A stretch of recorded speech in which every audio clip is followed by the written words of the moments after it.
Up and at 'em, campers. We've arrived at day 14 here at Camp One Clap on the One Clap Speech and Debate podcast. And today, we're going to have a pleasant counselor campfire chat with NSDA Student of the Year runner-up, Abiah George. I'm your camp director and host of the One Clap Speech and Debate podcast, Lyle Wiley, and I hope everyone is having a good time at camp. Summer's winding down, and hopefully this flood of speech and debate content will help get coaches and competitors excited about the upcoming year. Quick reminder, check the One Clap socials for today's social media challenge topic. It's been fun to see all the engagement from folks out there. Additionally, the ABCs of Debate with Professor Graham and Kevin, a labor of love from camp counselor Adrian Graham, has a new thrilling episode every day during camp. Let's learn more about today's counselor campfire chat guest, Abiah George. Abiah George graduated from Aberdeen Central High School in South Dakota. Over 4 years of competition, she competed in public forum, international extemp, and oratory in the state circuit, and expository and impromptu at the national circuit. Abiah was recognized as the Student of the Year national runner-up this year, and last year, Abiah and her partner finished 19th in the nation in public forum debate and won state this year. She's a two-time state runner-up in international extemp and broke to the top 60 at nationals this year. Abiah broke top 60 in both impromptu and expository this year as well.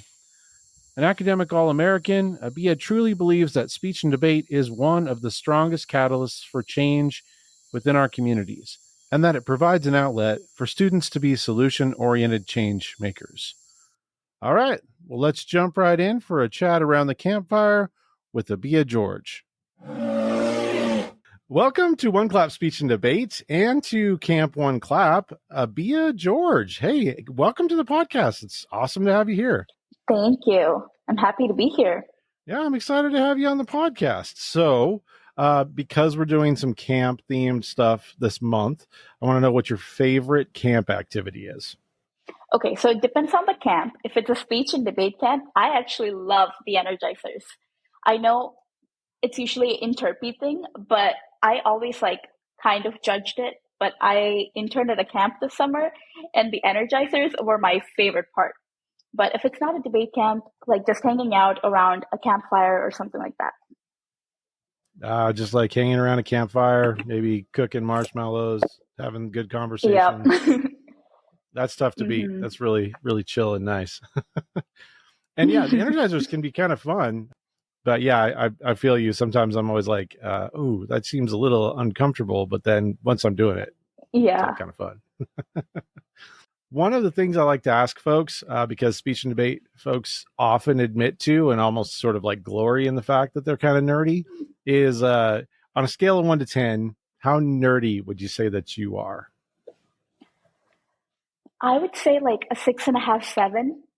I don't think I'm super nerdy, but I also get so excited when I see news articles or a new research study for a public forum topic. So pretty nerdy in that arena, but not mathy or sciencey at all. So you're a pretty nerdy debate nerd, right? Okay. Yeah, there we go. That's a good way to put it.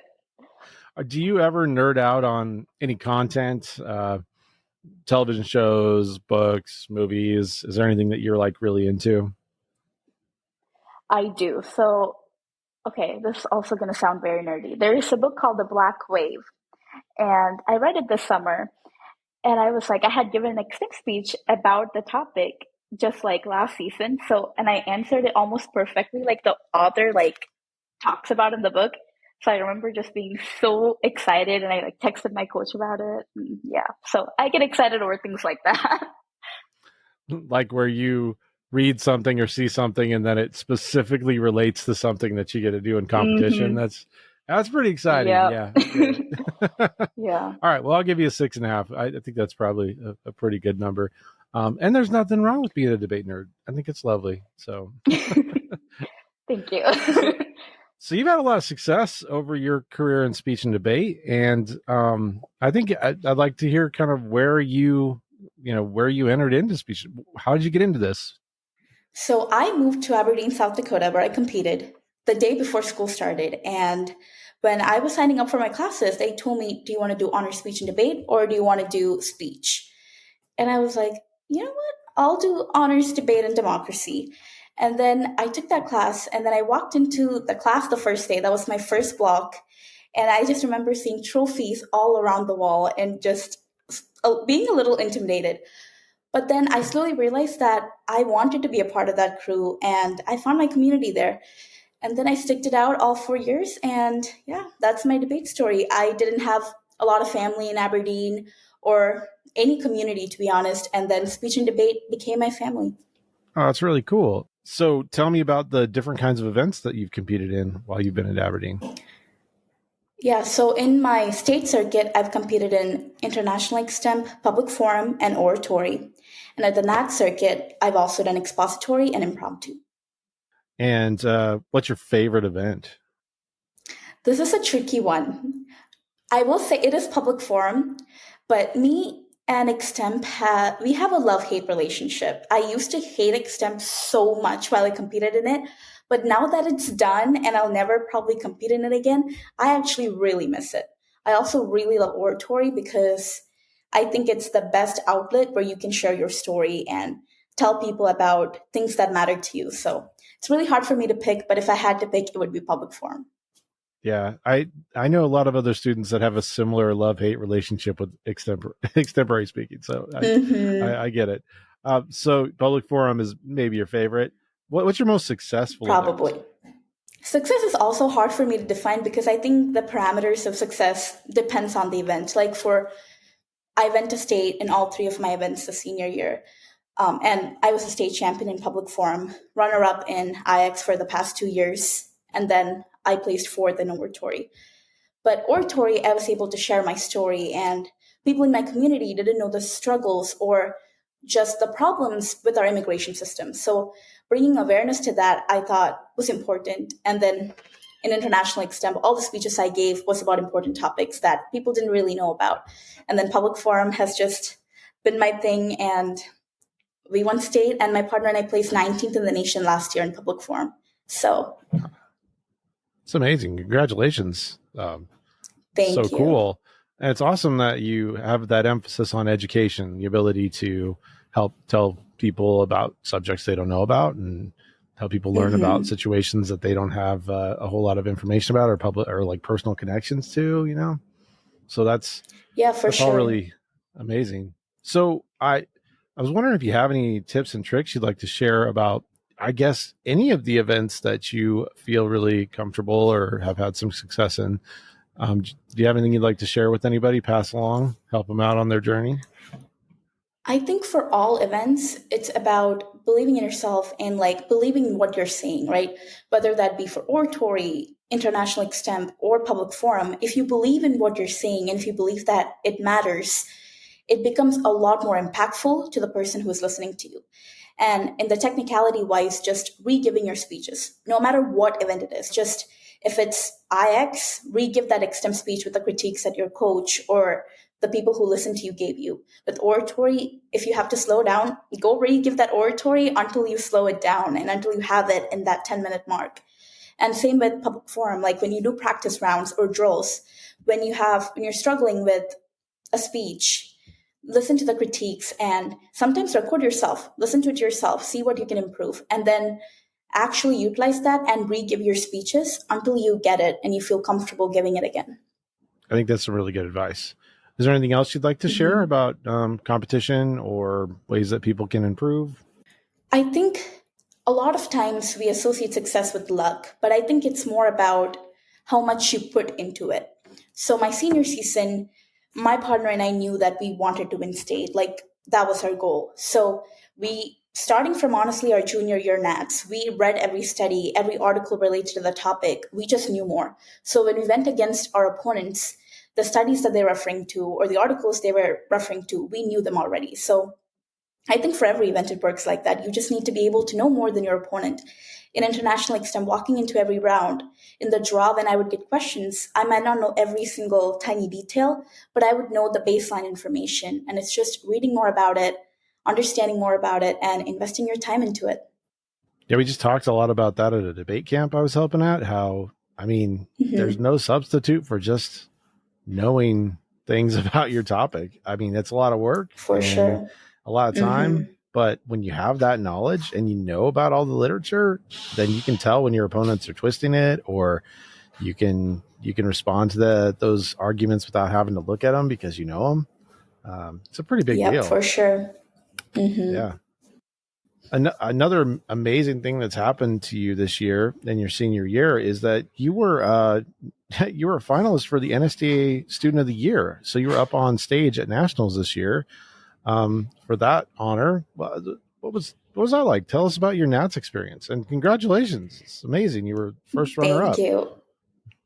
Yeah, it was incredibly just inspiring to watch and know about the stories of everyone that was on that stage, and the support that you get from my team is genuinely my biggest, like, they are my greatest support system. They are there for me through thick and thin, and just seeing how excited they were for me and how supportive they were of just was just heartwarming.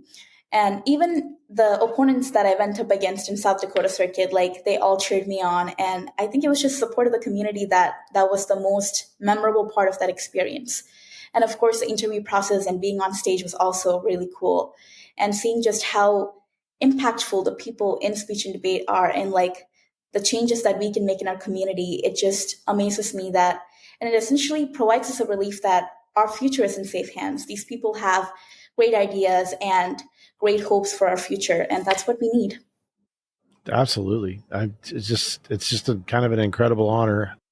Yeah. I mean, like, did you just ride a high for a while after that coming out of nationals? It was very awesome. I also broke top 60 in every event I competed in, so it was a very sweet experience. It was a good way to go out of speech and debate. Good way to say goodbye. Definitely. I think it might be a good segue into talking about your future a little bit, because Mhm. I'm curious about whether or not you're thinking about extending your speech and debate career into the college level.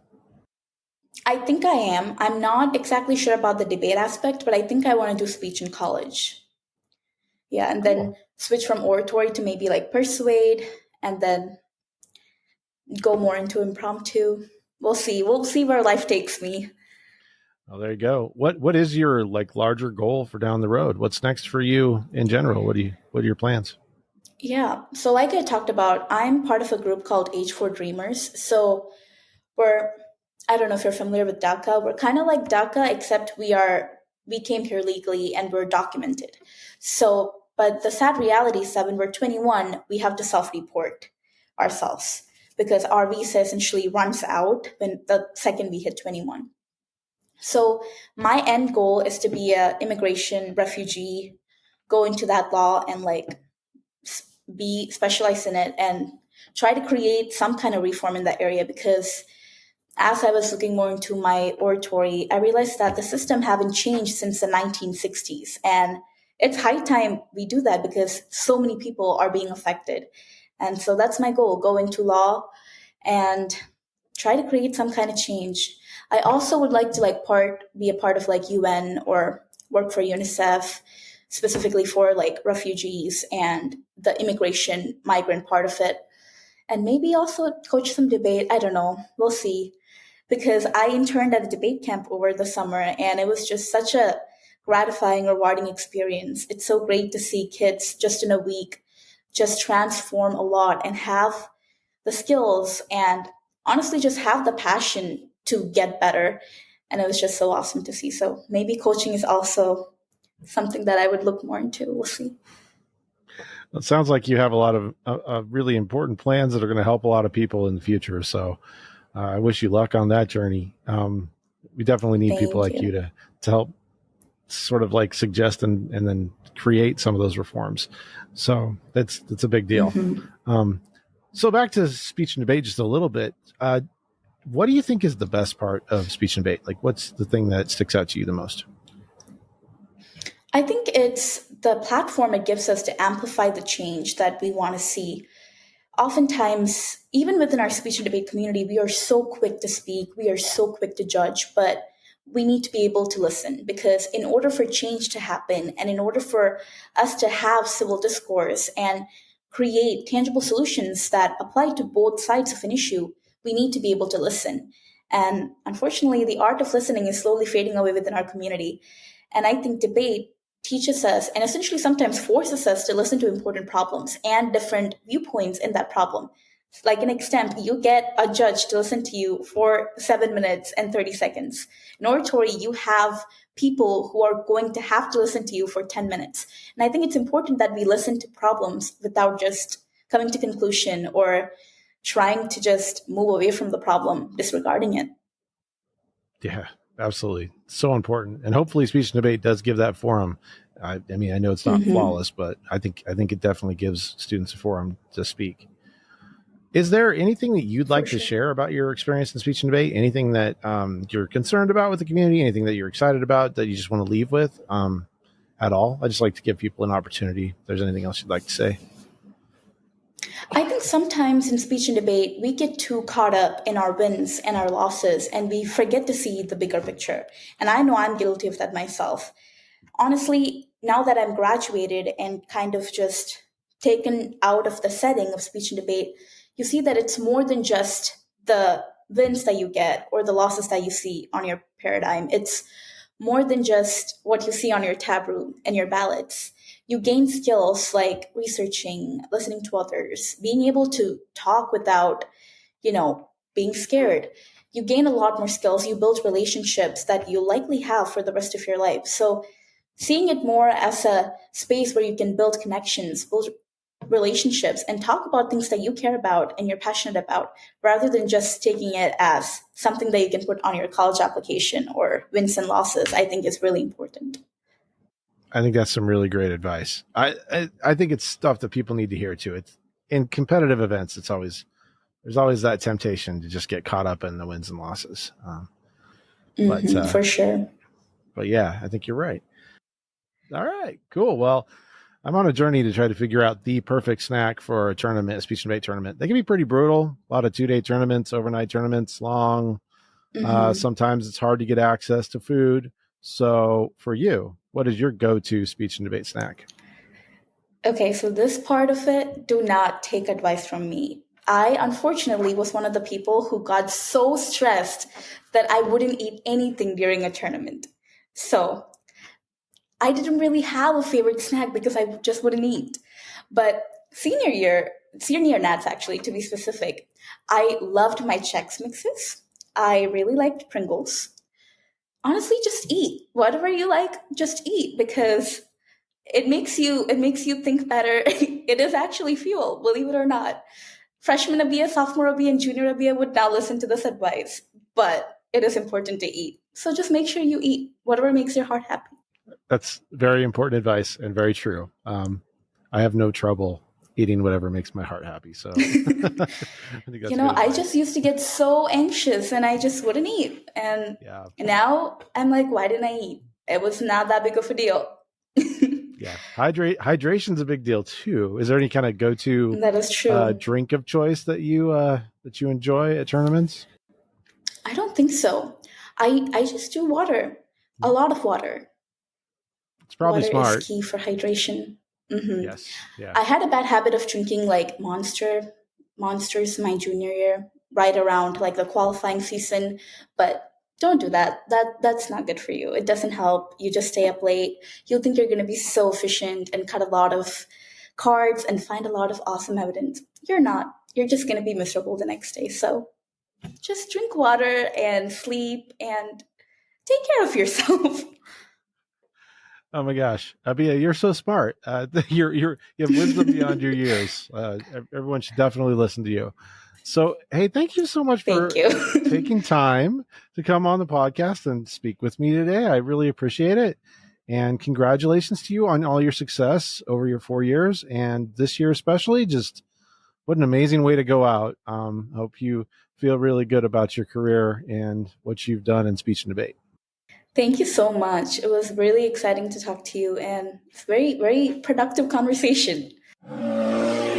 Thanks so much to Abiah George for joining us here at Camp One Clap for a Counselor Campfire chat. What's new at camp tomorrow? Camp One Clap Quiz Clash with Counselor Londi Gagnon returns for round 2. Hunter McComey from Riverton will be met by challenger Miley Williams from Riverton. Also, Counselor Adrian Graham will drop yet another super genius episode of Professor Graham and Kevin's ABCs of Debate. Remember, social media challenges are live every day of camp this August. And sleep well tonight, campers. I mean, don't sleep like a log or you might end up on the fire, but sleep well. For Camp One Clap, this is Camp Director Wiley signing off.